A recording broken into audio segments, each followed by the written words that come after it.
Hello. Good afternoon from the United States and good evening to those of you joining us from Italy, from Europe, elsewhere in Europe, and from the Middle East. My name is William Wechsler, and I'm director of the Rafiq Hariri Center and Middle East Programs at the Atlantic Council in Washington, D.C. Welcome to today's virtual event, which is a joint Italian Institute for International and Political Studies and Atlantic Council initiative held in the framework of the Rome Med Dialogues. For a number of years now, it's been an honor for the Atlantic Council to partner to tackle important issues in the MENA region and transatlantic relations. This event coincides with the publication of our new joint report, The Politics of Pandemics, Evolving Regime Opposition Dynamics in the MENA region. This report assesses the dire effects of the COVID pandemic on states throughout the region, typically laying bare and often exacerbating their pre-existing political, social, and economic weaknesses and shortcomings. We've seen another wave of protests in many places, and sadly, too often repressive reactions from governments.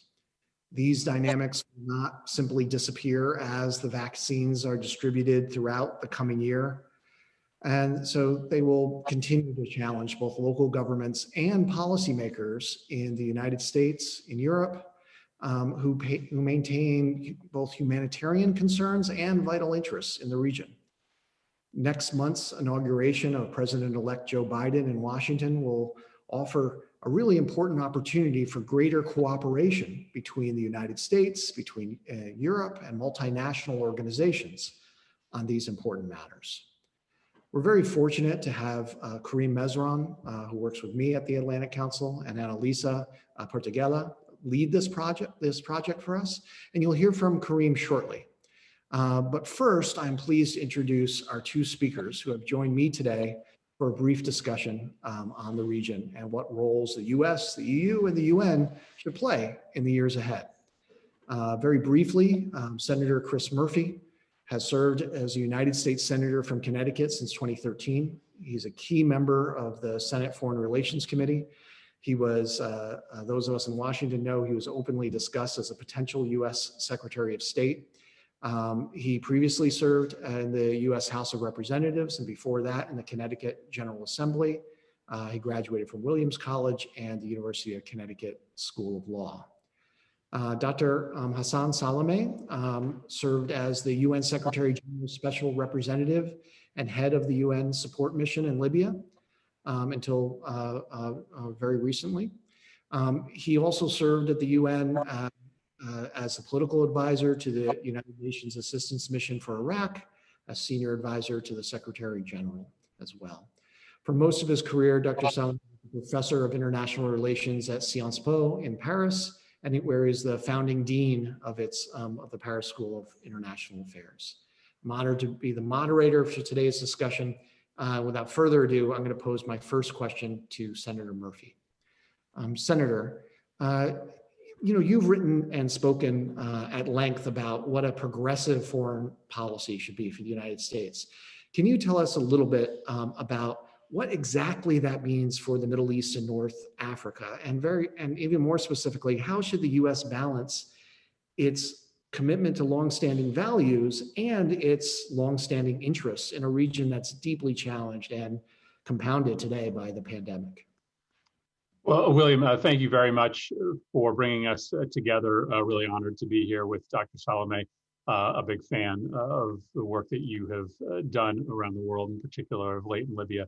And thank you to all of our sponsoring entities for the chance to have this dialogue today. You're right, William. I have been an advocate of what I and a handful of others call progressive foreign policy. And the effort here is to make the case, particularly to the Democratic Party, but now with the Democratic president, to the country writ large, that the United States can be a force for good in the world, that there is no domestic priority that progressives have, whether it be wage growth or climate change or the health of our democracy, that doesn't have a foreign policy component. And if you aren't engaged in the world, then you can't be healthy at home.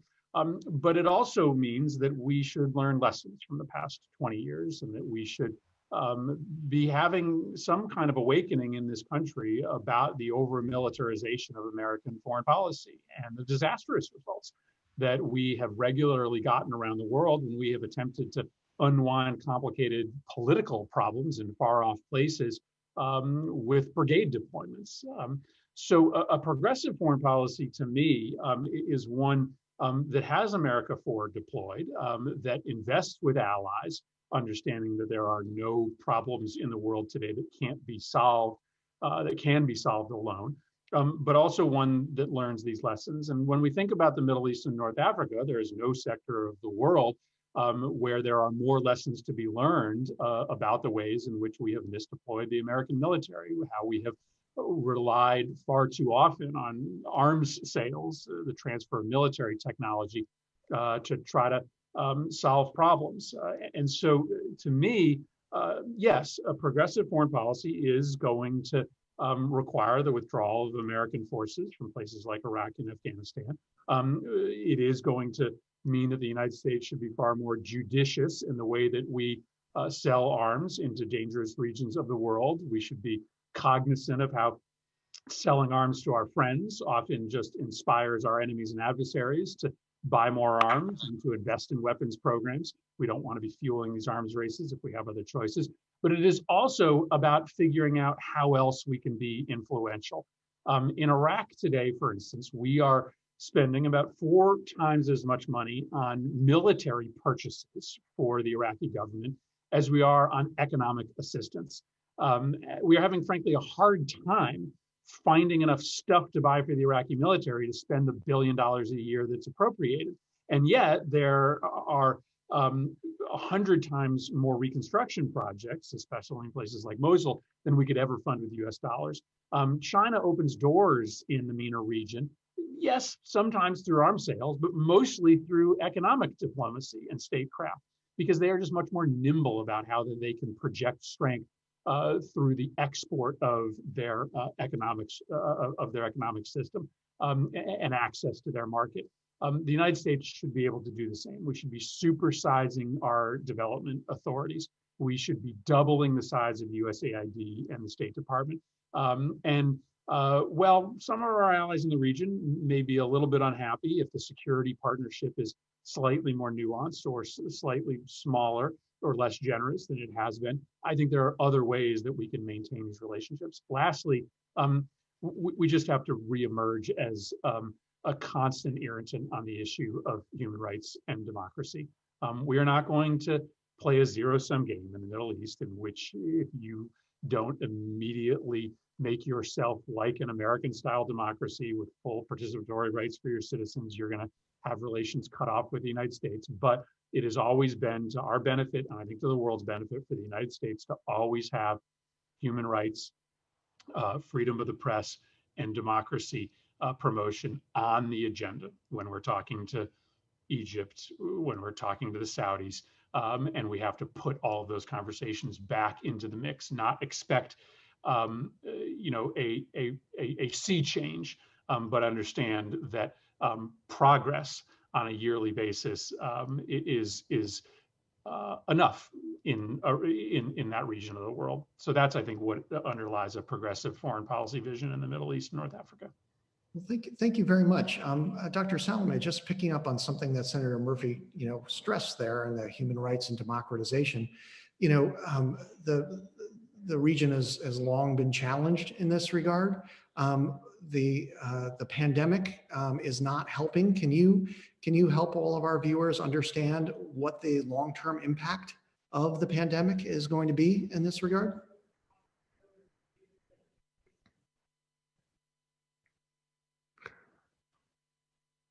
Oh, you're still on mute. I'm sorry.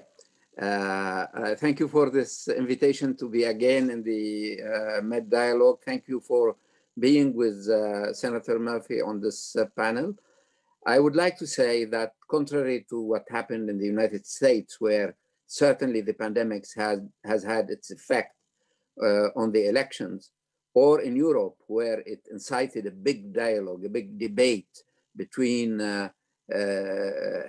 public health conditions and economic recovery conditions, We haven't seen such a debate in most of the Middle East countries. What we have seen is something somehow more dangerous, in the sense that first, the trust in government has weakened even more. Many governments in the Middle East kept saying that COVID is non-existent in their countries, in their societies, while news from hospitals, from families, from cemeteries were absolutely different. We knew that hundreds of people were passing away, were dying, and the governments were in a state of denial, which weakened even more the trust citizens usually have or should have in their government. The second point, which is important, is that the pandemic has added to the paucity and poverty of public health equipment in many, many countries. Yemen was mentioned, but many other countries have suffered. Egypt, Syria, Iraq, my country, Lebanon, and many other countries have suffered from the fact that they were not equipped to have the ICU rooms needed for that, the machinery needed for that, and certainly the vaccine. Although in the Middle East, some richer, wealthier countries are way ahead on that. In one country in particular, vaccine has been dispensed already in large numbers, in tens of thousands, to the population, which is not the case of the other countries. One thing that is, in my view, important is that the fact that it will not have a short-term political effect, but it will have very serious midterm and long-term effect, in the sense that those governments will not be able, because of the price of the pandemics, to continue to play the role of welfare state. Welfare state is a very costly state, and with the price of oil, which is low, around $40 to the barrel, and nobody's expecting it to go much, much higher in the next few months and years, and with the fact that population growth is very high, with the fact that a lot of countries are spending too much on their military, as Senator Murphy has just said, the possibility for these governments to offer the kind of social and economic services that are expected by the population in a welfare state will be almost impossible. And therefore, yes, some kind of social unrest is to be expected in many of these countries because of this extra burden of the pandemics over public services that were already under-equipped, understaffed, and certainly not updated to the state of the art. Thank you very much. Senator Murphy, another dynamic that complicates U.S. relations with the region even further is the increasing politicization inside the United States of our policies towards the region and of the countries in the region's approach to the United States. I mean, it wasn't, for decades, this was a completely bipartisan issue, largely. And today, many longstanding partners in the region, Israel, Turkey, Egypt, countries in the Gulf, didn't do much to hide their clear preference for President Trump in our last election, and the Republican Party more generally. How did we get to this place? And what does it mean for an incoming Biden administration? Well, I think it's a very important question. Much of that answer is rooted in the current dynamics of American politics. And we can do a seminar in and of itself on what has happened in this country to cause this chasm, this division between the two parties and between the American electorate. A lot of it is about the American campaign finance system. A lot of it is how the media covers politics today. Much of it is about how congressional districts are drawn. But we certainly have a bigger division, and it has come to encompass foreign policy as well. I think that there are a couple things that we can talk about right now. First is a willingness on behalf of both parties to value continuity. That means making the decision as an incoming administration or as the opposing political party in Congress to support certain policies of the last administration that may not be perfect, right?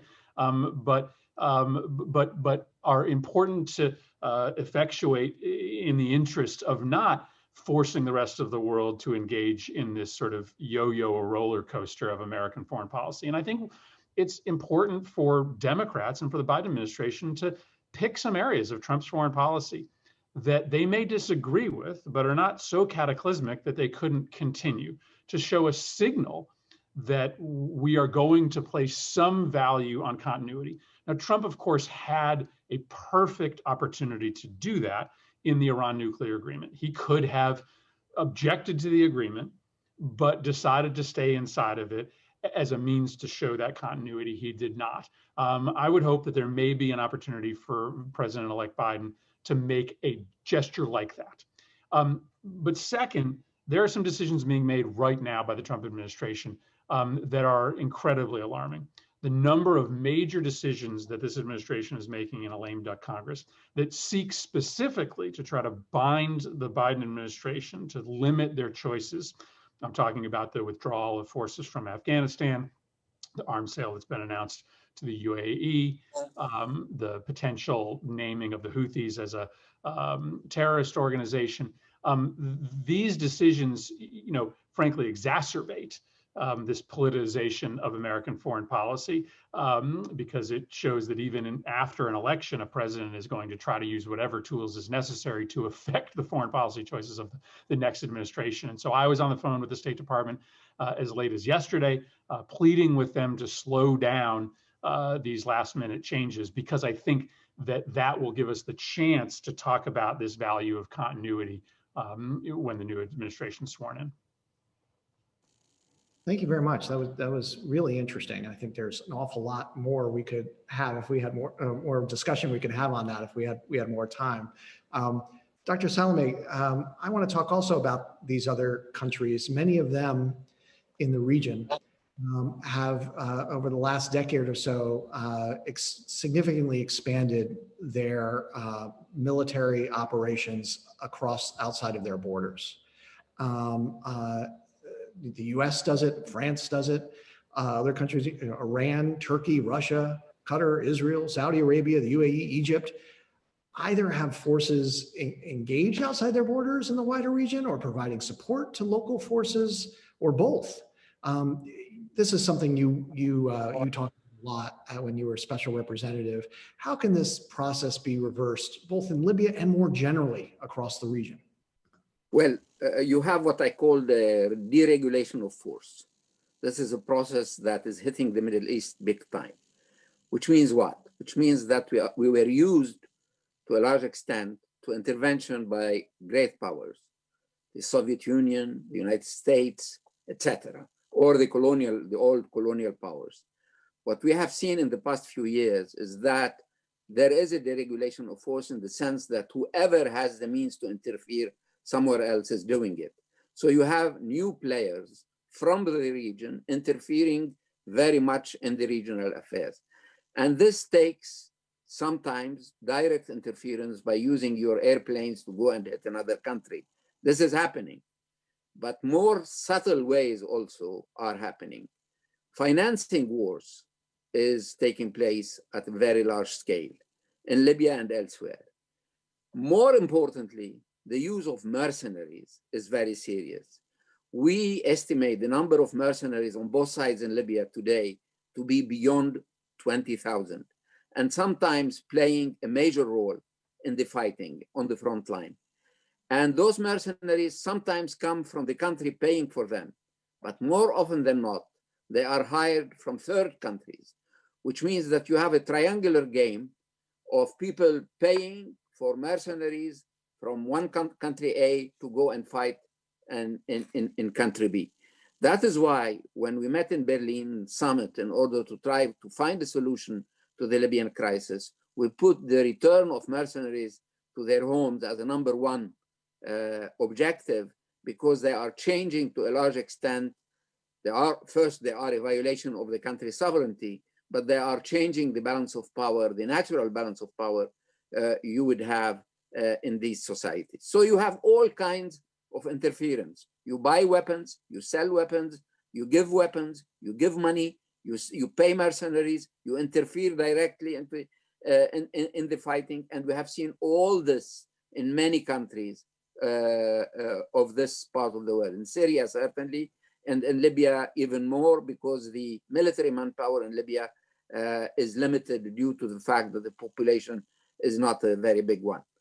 Therefore, yes, I was happy to hear Senator Murphy saying that a demilitarization, a relative demilitarization of US policy could be an example for other countries to go back into diplomatic means as a way of solving problems. The military cannot solve all problems. In fact, most of the problems are exacerbated by military interference rather than solved by military interference. And that is why I hope that the Biden administration is not just a chapter 3 in the post-Cold War democratic presidency in the United States after Clinton and Obama, and there is now a chapter 3 where continuity is the game. I hope some of the decisions taken under Mr. Clinton and under Mr. Obama are revisited in order precisely to demilitarize the US foreign policy and to invite other big and small countries or medium countries to demilitarize their relationship to their neighbors in the Middle East. It seems like we have a concurrence of views between our two speakers here, which is always nice to see. Senator Murphy, we're getting close to the end, but I did have one other question that I wanted to ask you. More generally, there are a lot of people from the region watching. Tomorrow, as part of the Med Dialogue, I'm going to be interviewing the Saudi foreign minister. I'm interested in your advice to Saudi Arabia and to other countries in the region who want to have a better relationship with the incoming Biden administration. How should they be approaching the United States? What plan should they have underwork in order to solidify the relationship as much as possible? In the context when, during the campaign trail, President-elect Biden promised to make Saudi Arabia a pariah. He called Turkey Erdogan an autocrat. Pretty powerful language. What should they be doing? Well, to dovetail with Dr. Salamé's point, which was very well made, placing a priority on de-escalation will make you some very quick friends in the Biden administration. And there are pathways to de-escalation in Libya and in Yemen. Syria is a bit harder, but there's a pathway there as well. And so if you are meeting with the incoming Biden administration and explaining how you are going to demilitarize your response in Yemen or inside Libya, and the concessions that you are willing to make, the pressure you were willing to put on proxies in order to get to a solution, you will have a lot of open doors. I've probably been the loudest critic of Saudi Arabia in the United States Congress over the last decade. But if the Saudis have a workable plan to achieve a political solution and a ceasefire in Yemen, I will convert to a cheerleader for the Saudis, at least for the time being, so they can win friends through de-escalation. Second, as I mentioned, I think you're going to have to step up on human rights and democracy. Just going to be hard for Egypt to be able to get much from this Congress or this administration if they continue this campaign of brutal repression, if they continue to lock up Americans and those with American connections. So you are able under the Trump administration to essentially ignore issues of human rights and civil rights. That is not going to be the case under a Biden administration. Again, I think that this team, as well as their allies in Congress, will be realistic about the pace of reform, but reform will be expected in order to continue, I think, robust and good and consequential relations with the United States. Thank you very much. Dr. Salamé, one of the pathways of de-escalation that both of you have talked about is of course underway right now in Libya. I can't end this conversation with you without talking very specifically about Libya. It's one of the few places where the pandemic has actually helped to bring about perhaps a fragile ceasefire, although that was the product of extensive negotiations. Do you think the ceasefire can hold? What's your prediction looking ahead? It can hold. It's still fragile. It can be reversed, but it can hold. But for that, you need to really maintain it. And you cannot maintain it by saying, we have a ceasefire agreement. This is not enough. You need to start doing things that consolidate that ceasefire by opening the coastal road, by opening the shuttle airplanes between the various cities in the country, by allowing the civilian population that has been displaced to go back home. So you need to do things in order to consolidate the ceasefire. Otherwise, the ceasefire would be a nice thing that will be slowly weakened by lack of progress for the regular people. Now, there is, out of the Berlin Conference, a military commission, the 5+5 commission, that has had 6 meetings. The latest one took place in Sirte inside Libya, and I hope it stays in Libya, and I hope it goes forward in implementing the departure of the mercenaries, the opening of the roads, the exchange of prisoners, all these things they have agreed upon. The relationship between the sponsors and the proxies is much more complicated than we think. Very, very often people believe that proxies are in the hands of their sponsors. This is not true.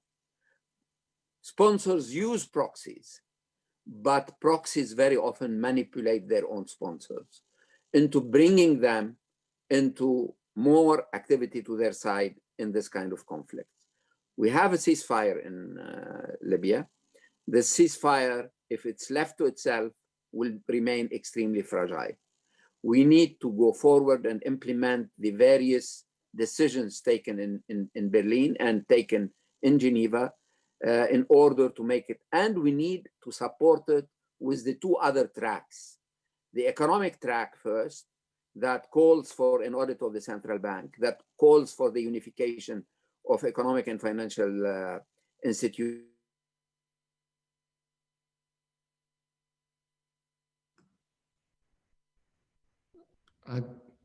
Am I the only one that has lost the audio?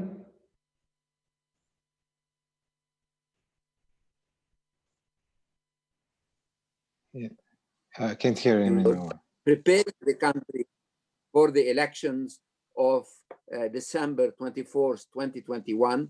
The Libyans have decided will be the date for their presidential and parliamentary election.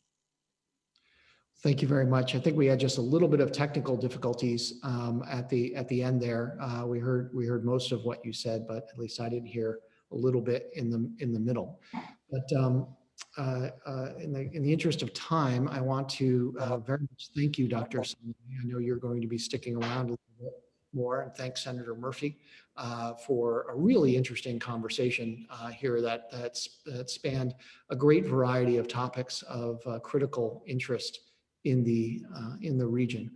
I'm going to turn now this discussion to my colleague, Dr. Karim Mezran, who is going to continue the discussion with some of important experts from the region. Over to you, Karim. Thank you very much, Will. Thanks a lot. Really an exceptional discussion, extremely interesting. That we are ready to continue, as you were saying, with 3 of the best experts on the Middle East and scholars. They are all very well known: Dalia Ranim, Abbas, Khadim, and Kristina Kausch. But for the sake of time, I will briefly introduce them. Dalia Ranim is a resident scholar at the Malcolm Kerr Carnegie Middle East Center in Beirut. She is focusing her work on the political extremism, violence, radicalization, Islamism, and jihadism, with a focus on Algeria. She is the author of several publications on Algeria, plus infinite number of articles and presence and speakers and so on. She's a very well-known scholar. Dr. Abbas Khadim, he is the head of the Atlantic Council's Iraq initiative. Between 2014 and 2018, he has served as a senior foreign policy fellow at Johns Hopkins University SAIS. Before that, he taught at the Naval Postgraduate School in Monterey, California, as well as at Stanford University. He's the author of a very important book on Iraq, which is Reclaiming Iraq, the 1920 Revolution and the Founding of the Modern State. Kristina Kausch is senior fellow with the German Marshall Fund Brussels office, divided her time between Brussels and Madrid. Her research focuses on Europe's relations with its neighborhood and broader geopolitical trends in the Middle East. Prior to joining the GMF, she had positions with the Carnegie Endowment for International Peace, the Spanish think tank FRIDE, the Bertelsmann Foundation. She's also a very well-known scholar for her writings, and her op-ed and comments appear on many newspapers and journals, from the Financial Times to the Guardian to the. We are also very glad, I should say, that Professor Salamé has accepted to stay longer and will participate to this debate with his own extremely important comments. I would like to start with Dalia. Dalia, how is the COVID-19 pandemic impacting Algeria? And in particular, the focus of our report is the relationship with, or the utilization of COVID in the relationship between oppositions and the regime. What are the current and future effects of its spread on the Iraq movement? And how the economic consequences of the pandemic will impact the government's legitimacy? Dalia? Yes. So hi, everyone. I'm happy to be here. Thank you for having me. So I'm going to try to answer a few of these questions. With the first one, how the COVID-19 impacted Algeria, but also the Iraq and the economy of the country. So as I wrote it as early as March 2019, shaken by a popular and peaceful movement that has resisted time and divisions and intimidation and even repression sometimes, and also a presidential election, the country leadership lacked trust, as a matter of fact, today to face the COVID-19, and it lacks also the sanitary and the economic means to face the disease.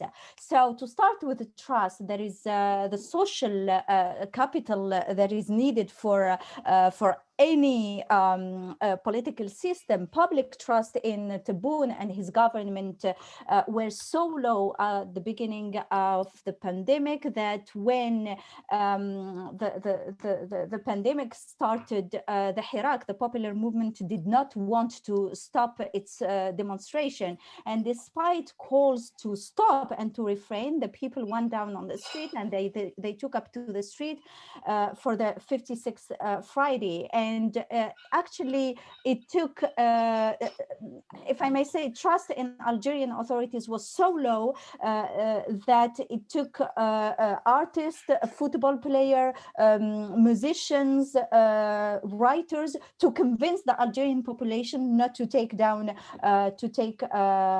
to the street. And so this shows you how trust is lacking or has been lacking between the population, the citizen, and the leadership for a while.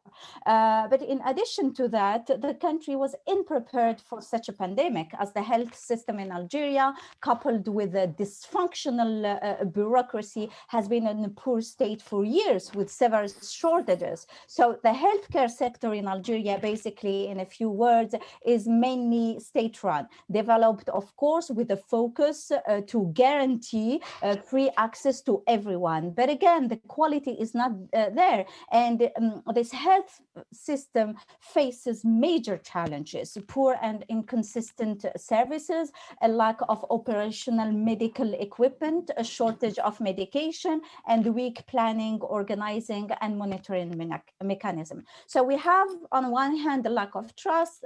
On second hand, we have a health system that is poorly handled and heavy bureaucracy, and we have the economy. a bad economy. So as a hydrocarbon-rich country dependent on oil and gas for 95% of its export revenues, Algeria is highly vulnerable to the fluctuation in oil prices. So as such, its economy was performing poorly, and I insist on that. It's not the COVID that made the economy go bad. It is actually the economy was performing poorly even before the March 2020 oil price crash, and even before the pandemic. Just to give you one tiny example, for instance, pipes gas supplies to Spain.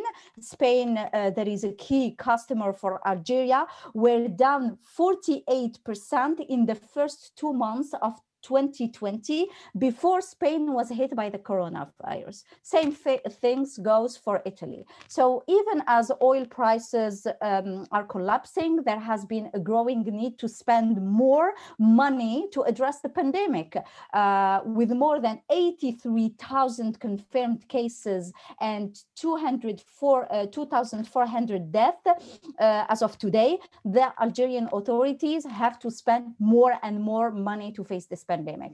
And so to manage this pandemic, the Algerian authorities tried, to compensate for the sharp decline in oil export revenues, and the government has been drawing on its foreign reserves, and it is likely to continue doing so as the pandemic is drags on in the country. So over the past 6 years, the reserves of foreign exchange in Algeria have been dramatically depleted, falling by $132 billion from $194 billion in 2013. And according to local media, Algeria reserve will be gone by 2021, the beginning of the year. So, of course, in this increasingly difficult fiscal environment, the Algerian authorities has been, trying to find solutions, making cuts, although without referring to them as such. Instead, they've been speaking of rationalization of spending. And one tiny example was that the government announced it would cut its budget by 30%, only to declare 2 months later that it was going to actually reduce it by 50%. So there is a cacophony that is actually adding the lack of trust towards these authorities. So not to be too long, additional cost-saving measures, included, for instance, the end to use foreign expertise, which, according to the presidency, will help to save $1 billion, which shows that actually the government is just trying to find whatever it takes to save money and to be able in the upcoming months to face the pandemic, but also to avoid the social clash. Of course, there is a looming backlash. The Algerian authorities misused the surplus that they accumulated during the 2000s, overspending without clear priorities in an effort to buy social peace. And this is one of the reasons also why Algeria did not witness the Arab Spring in 2011. So it was spending to buy social peace without any view for the long term. So growing anger at the regime and the failure of its successive governments gave rise to the Hirak, the popular movement, the peaceful popular movement that we've seen on February 2020, 2019, which resulted, as you may know, in the resignation of President Bouteflika and the jailing of many business tycoons and so on and so forth. But again, the situation is pretty bad, as an IMF official told me recently, explaining the situation on Algeria. He said Algeria has sufficient buffers to accommodate the crisis in the short term. The longer the crisis lasts in the rest of the world, and the greater the risks are are for the Algerian economy. So I will end on this. I would say that, the expected sharp slowdown in economic growth in the coming months will lead to an increase in an already persistently high unemployment rate and a fall in incomes. Worsening social and economic condition will only heighten the importance of the social question that hasn't been, brought up within the demands of the Hirak. And I believe that once the Hirak again takes to the street after the lockdown measures are lifted, the regime will struggle with greater unrest. The government has no more fiscal room left to transform the structure of Algeria's economy. And worse than that, the biggest problem here, it's not the disease that the pandemic is, it's the disease of repression, as the Algerian government has been, showing a pattern of escalation in repressing and jailing activists, random and normal ordinary citizens, but also journalists and so on and so forth. So the coming period, I believe, will test the government's capacity to adjust and the regime's ability to maintain itself. And the international community to keep a good eye on what is going on inside Algeria. Thank you very much, Dalia. Abbas. Last year, Iraq experienced a mass social mobilization against corruption, unemployment, and initiation to public service, to which the government responded with repressive measures. How did the pandemic change the social mobilization? Did it have an impact on the government's attitude towards the people's demand? What is the situation in Iraq right now? Thank you, Karim, and it's an honor to be with this group of distinguished colleagues, and thank you for including me. Iraq was having not one of its best times in the recent months. The pandemic hit the country in one of the worst times in at least its post-2003 time. If we all recall, there was a protest that you just alluded to. Iraq, of course, always had protests over one thing or another, mostly basic services, lack of government competence, and also corruption, etc. Mostly electricity had been in the past as the reason for most demonstrations, but these demonstrations were coming and going as a way of, Iraqis got accustomed to demonstrations as part of the new founded freedom in the country after the end of a long era of tyranny under the Ba'ath regime and Saddam Hussein. So this was considered, and also the narrative in the Iraqi government that this is part of the healthy environment of freedom of expression. We are democratizing, and we expect people to voice their opinion, and that's welcome so long as it's done peacefully.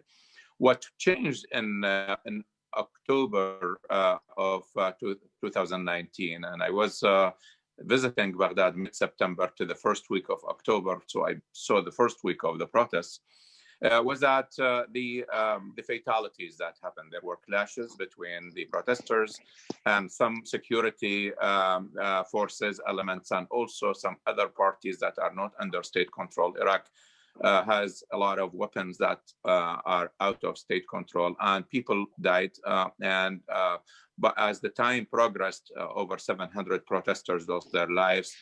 Somewhere around 20,000 people sustained various injuries from everything from bullets to sniper attacks to or targeting to the use of a poorly manufactured and stored tear gas canisters, etc. So that changed the demands of the protesters from demanding changing the way the government is doing business, getting better governance, basic services, employment, etc., to demands that the government should resign. And that, in fact, did end up with the government resignation. Just a couple of days ago, we had the first anniversary of the government resignation. Adel Abdel Mahdi, the prime minister at the time, turned his resignation to the parliament. It was accepted. And then the government turned into a caretaker. That kind of led to coincided with another crisis, which was the escalation of U.S.-Iranian conflict, which led to several bombings. The conflict between U.S. and Iran played on Iraqi soil. The United States had a few attacks, including a high-profile Iranian general who was killed near Baghdad airport. So that added to another dimension to the crisis in Iraq. Then we went into the year, and the attack I just referred to was on January 3rd. Then we went into the year, and there was a decline in oil prices. Iraqi budget is 93% dependent on oil revenues. It's a completely and purely rentier state. Dr. Dalia was talking about Algeria being a rentier state. Iraq is a rentier state on steroids when it comes to that rentierism. Then, of course, the decline of oil prices, the protesting or protesters, and then a government that was caretaker, and the Iraqi political blocs failed to replace the resigning prime minister and his government. And they had two attempts with two candidates named by the president, and both of them failed to gain confidence in the parliament. Indeed, neither of them got a vote. So the parliament would not have a quorum in order to have the government presented to the parliament. And that continued with a government that was caretaker, that had truncated authorities, that did not have the ability to do much, including spending of money that is needed. COVID came exactly in the middle of that. We are talking about COVID hitting Iraq as early as late February, beginning March. Iraq was also having other circumstances, geopolitical mostly, and geographical circumstances. Iraq is a neighboring country to the second epicenter of the pandemic. Iran became one of the early on, before Italy and before other countries caught large fire from the COVID. Iran became another epicenter after China, and Iraqis have incredible flow of populations between Iraq and Iran. Iranians go to Iraq to visit the shrines and to visit mostly religious pilgrimage, etc. And Iraqis go to Iran also by the hundreds of thousands, and the border is very porous. Mostly Iraqis go also for religious tourism, but also for other forms of economic reasons, and also for medical treatment. And people keep coming and going. In fact, the first case that was identified in Iraq and was announced was an Iranian student of the religious seminary in Najaf who was declared to be there. So a lot of people who were visiting Iran coming back, mostly there was no testing. Iraq also happened to have a depleted healthcare system, and that's not the doing of the current government. Iraqi healthcare system, which used to be the envy of the region in the 1970s and 80s, was completely depleted during the sanctions era between 1990 and 2003. And this continued after 2003 with the corruption, mismanagement, incompetence, and also the lack of infrastructure building in the country. So the Iraqis were not that prepared. A third element that also made Iraq a candidate of a major catastrophe that thankfully didn't materialize was the fact that the government was not in charge. It could not impose curfew. It could not make people comply with any instructions. And also the Iraqi people did not take that seriously, especially when these admonitions and advices and other government regulations came against some local obligations Iraqis always had. The pandemic happened when there was little bit later happened to be a couple of religious pilgrimages to commemorate the martyrdom of Imam Hussein. This is an occasion that brings normally 15 to 20 million people to go on foot and converge on the city of Karbala. And this time also multi-million event happened where people were crammed in small place and they were breathing down each other's neck, and that happened as well. The challenges continued to compound. Prime Minister Mustafa al-Kadhimi took office in May 7.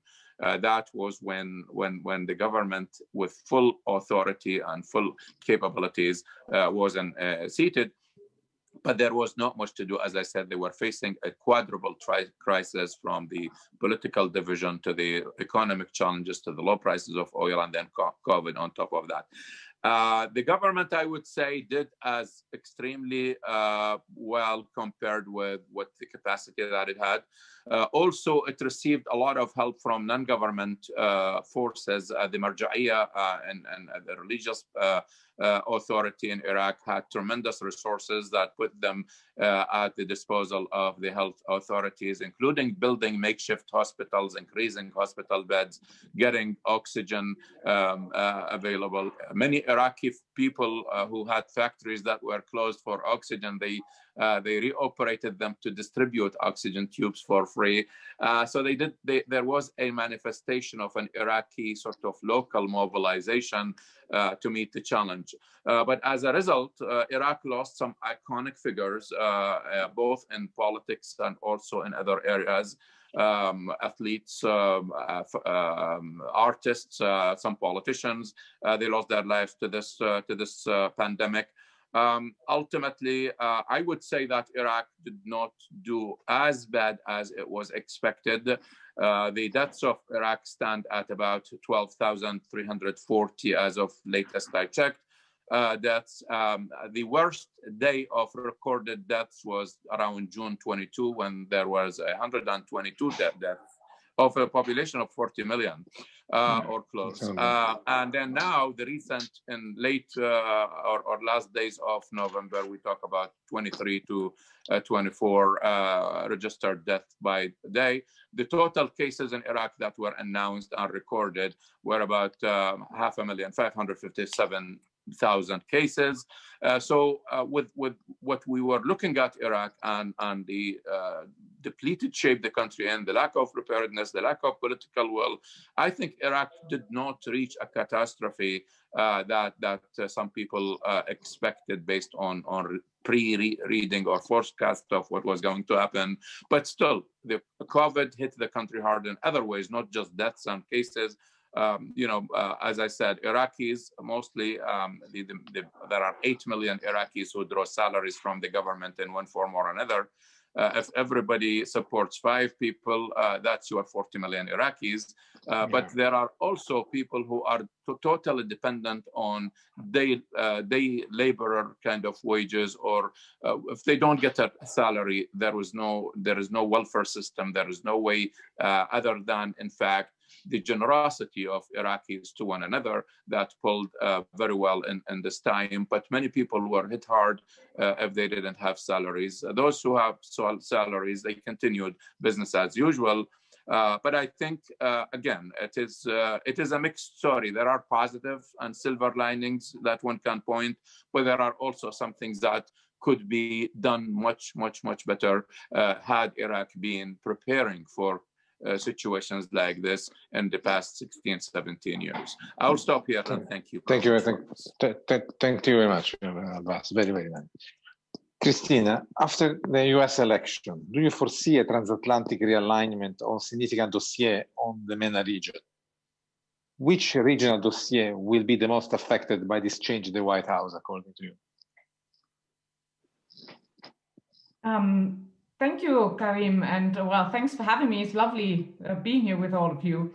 I think the first point that we have to leave very clear is that the Middle East, North Africa, is not going to be the US foreign policy priority, perhaps with a slight exception of the return to the JCPOA. Otherwise, I think this is a very clear tendency. It is not even the priority of the supposed realignment or reset of transatlantic relations, which is all about COVID, climate, and China. And these are really the areas of greatest convergence. That said, so that is like the general framework.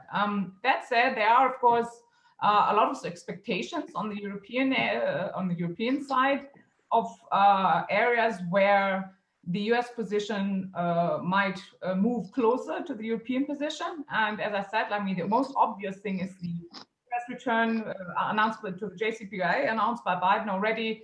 Whether and when that will happen, under which conditions is of course unclear, especially considering all the additional hurdles that the Trump administration is pushing through on the last meetings in order to make it more difficult. And also it's not clear how much convergence there will be once everybody's sitting out around the table on how much pressure to put on Iran for to amplify the agreement on. It's not clear what the Iranian position will be, especially considering the upcoming elections in Iran and presidential elections. So there's a lot of question marks. But in principle, that is, of course, like the main area of convergence. Other areas of convergence that and opportunities consequentially that open up from this are where there's a big sigh of relief, of course, on the Israel-Palestine dossier from the Europeans, because the Biden administration is expected to basically reestablish a balance again, and bringing back the Palestinians onto the table, bringing them back diplomatically, restoring aid, and so on and so forth. Yet I don't think that on either side there is great expectations that anything big is going to move on this dossier, even though they will restore probably the quartet and so on. But I don't think that either side thinks that this is really the place where to put most of the energies in. Then you have the situation with Turkey, which is very close to the European heart, especially right now, given the tensions in the Eastern Mediterranean between Turkey and Greece and other countries over the gas exploration. And I think there we are at a point where the EU is really and totally exhausted, and there's not few who really say hope for Biden to come and take them by the hand and talk to the Turks. I don't personally think this is going to happen the way that these people imagine, but there is a question mark. I mean, it is probable that US and EU positions on Turkey will come closer. We'll have to see how the Biden administration will basically redefine US-Turkey relations in the framework of a sort of broader rethinking these relations beyond the tensions in the Eastern Mediterranean and also in the framework of NATO. So we'll see where that leads. But I wouldn't expect the US there to take over any major leadership role. And then perhaps on the, there's also some anticipation, of course, to see how exactly this much advertised rethinking of US-Saudi relations will turn out beyond stressing human rights more than the Trump administration or at all, because of the possible withdrawal of support to the Saudis for the Yemen war and what impact that might have on the on the Yemen war, of course. And finally, I would perhaps also underline more of the sort of general, and that brings us closer to the topic of this panel, the general expectation that things will be managed not by bullying and by pressure, but by diplomacy, which is, of course, what the Europeans understand like their brand, so to speak, of more soft power than hard power, more talking, diplomacy, dialogue, in order to get things done.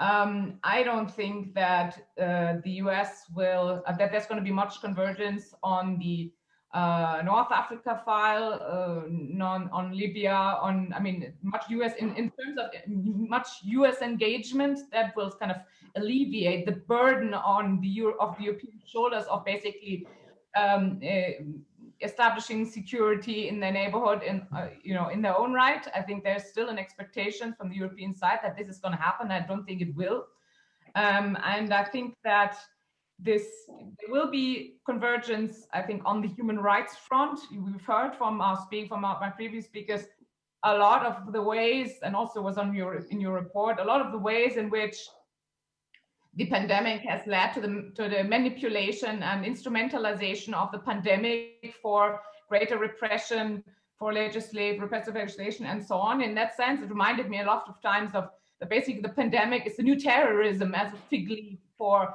authoritarian regimes to hide behind and not being asked any further questions on the repression.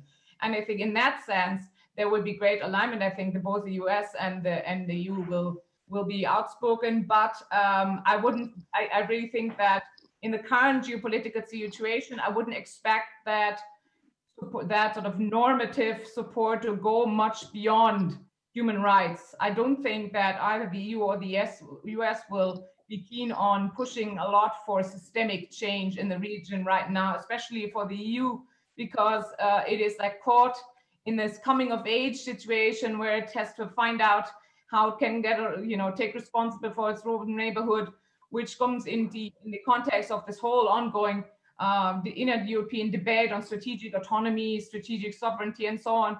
And I think this is really where there's very little room for democracy promotion and a return to that kind of agenda that we had in a very different geopolitical environment just in the pre-Trump era. Thank you very much. This is a very important point. We are running short of time. So I would like for the three of you to address, as a consequence of what you just said, Kristina, are we condemned to authoritarianism in the Middle East? Are we condemned to a politics of repression with the international community being more or less accomplice of the dynamic of the authoritarian state and the people here and there trying to find a way for their own freedom, for their own expansion of their own rights? What is going to happen? But before starting with the tour, there's a question I have to put to ask Professor Salamé. Now that you have finished your Libya project, your Libya task, what would you have done differently, Professor? When you sum up all the things that happened, what would you have changed? What would you have done differently? What would you recommend your successor to do to be more successful? Is there anything that you really regret or would change?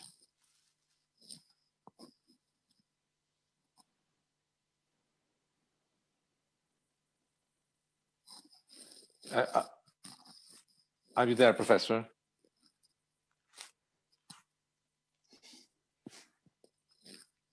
No.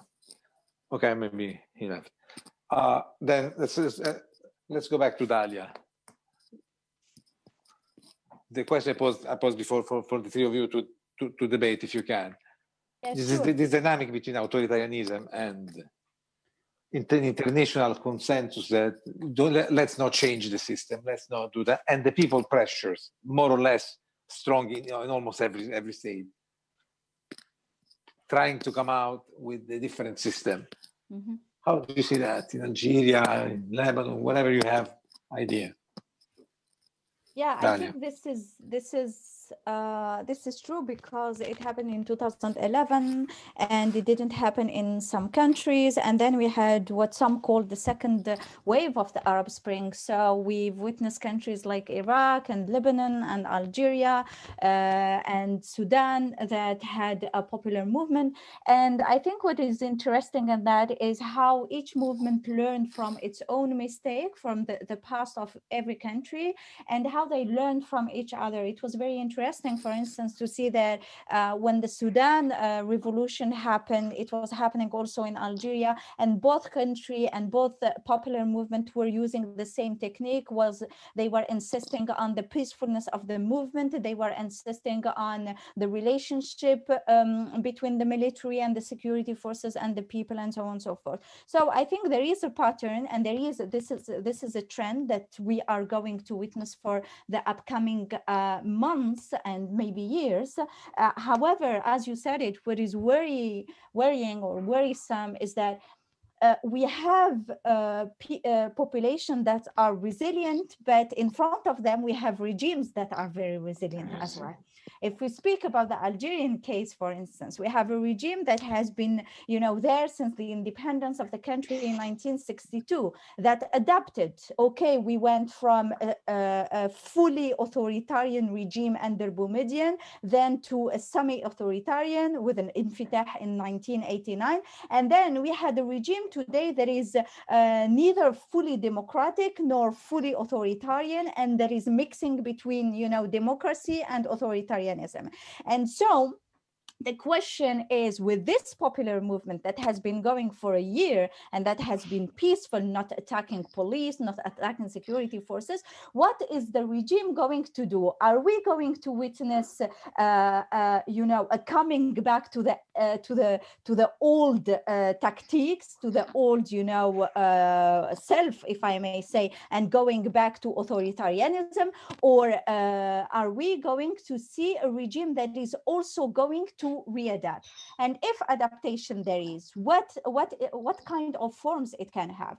Well, we've seen this regime in 2011, for instance, delivering reform packages and buying social peace. But today in 2020, there is no more money. And so the carrot and the stick policy is no longer going to work. So what is left is the stick.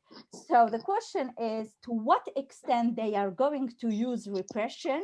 And unfortunately, with all what's going on in Europe, I believe that Europe is going simply to turn a blind eye to repression if this is going to happen, simply because— As they did in the early 90s. Exactly. So you don't believe that the referendum, the changing of the constitution, all the stuff is going to be anything meaningful? No, on the opposite, I think the referendum was a very bad move. And for the regime, the referendum and the new constitution they were designed to break the momentum of the Hirak by trying to appropriate its objective. So it's very interesting to see that, for instance, in the preamble of the referendum, the Hirak, the blessed Hirak was mentioned. And the preamble said that this is a constitution that is an answer to the will of the people expressed through its authentic blessed Hirak. And this is something that Algerians didn't appreciate at all. The effort by the regime to regain popular legitimacy did not persuade the population. On the opposite, choosing the symbolic date of November 1st, which is the date of the beginning of the War of Independence against the French, was a horrible move, as a matter of fact, because Algerians, a majority of them said, actually, our independence has been spoiled and hijacked by you, and 50 years later, you are still hijacking it. So I think, and what is very important in the case of Algeria is that we have a missing president. We don't know where is the president. It's been more than 25 days. It's kind of a deja vu. Yes, exactly. This is a kind of deja vu. We've seen it with Bouteflika in 2013, and then again and again. And so the population, many of my friends are saying, for instance, in Algeria, actually, we get rid of Bouteflika, but the fifth mandate is happening without him. True. Thank you very much. Abbas. Okay, well, I don't know, Iraq is different than some of the countries in the Middle East that we cannot now classify it as an authoritarian state anymore, thankfully. But there is another problem in Iraq right now, we moved from a state with absolute authority and will to use it in a cruel way, brutally, to a government that has unhealthy lack of authority. There is no authority in Iraq in the hands of the government. There are many forces inside Iraq that have more power, more clout on the political side. They have more effective guns because they are willing to use them without accountability. And the government is held hostage sometimes in a way, but the government itself is not an authoritarian. That kind of led to a less effective government ability to deal with something like the COVID pandemic. And in an awkward way, countries with more authoritarian regimes, they were able to implement some of the measures to contain COVID better than a government like Iraq, for example, when there is lack of authoritarianism. Because let's face it, all what we have to face COVID right now is not the science or the medicine. It is the ability to keep people at home and make sure that they don't do gathering, and to threaten them if they violate it, and live up to that threat. And that is more, I mean, I think authoritarian governments have an upper hand here. But to the case of Iraq, I think the COVID did something. It came as a form of blessing to the government in disguise, because as I mentioned, in October and November, the protests and the power of the people to exert influence and force the government to do something as they would like it was successful, and the government resigned by the end of November. Then came the two things. One of them is the American involvement and military escalation that moved the media away from 24/7 focused on the Tahrir Square and the other places in various provinces for the protests, to share the screen with what happened between Iran and the United States on Iraqi soil. Then came COVID, and COVID was basically, people could not gather in the streets in the way they did before. So protesters had to go home to save their lives.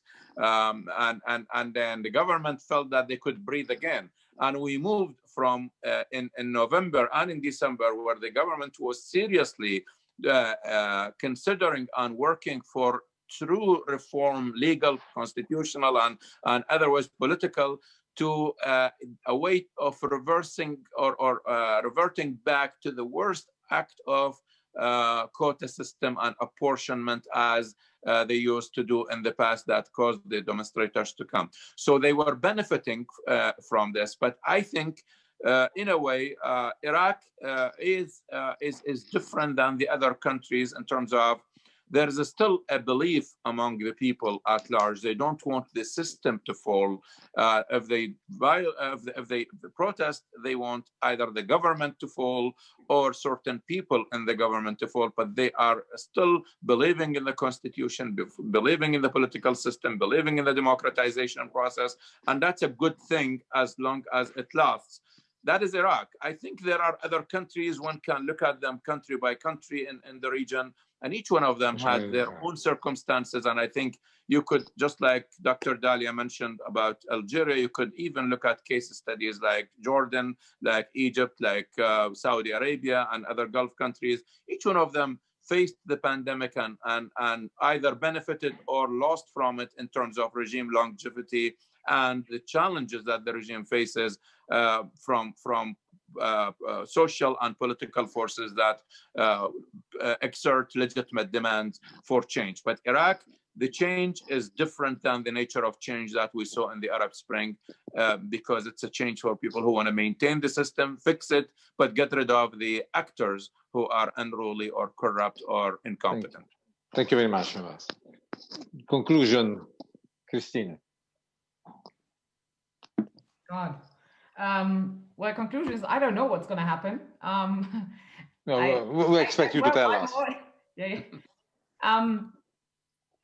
I think if there's systemic change, sudden systemic change somewhere in the region in the coming years, it's certainly not, or I'm pretty sure it's not going to be triggered by anything that the Europeans do, and probably also not by what the US do. So I think that is really clearly shown that the 2011 uprisings, that it's really homemade change.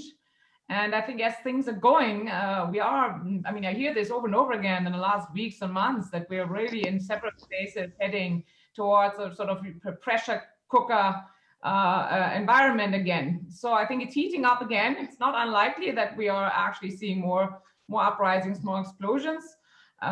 What I'm worried about in this context is that unlike in 2011, we have now a situation where country after country is being turned into proxy for regional competition, where you have regional and global conflict layered over the already domestic situations, which makes it infinitely more difficult to resolve, but also adds more hurdles for domestic change.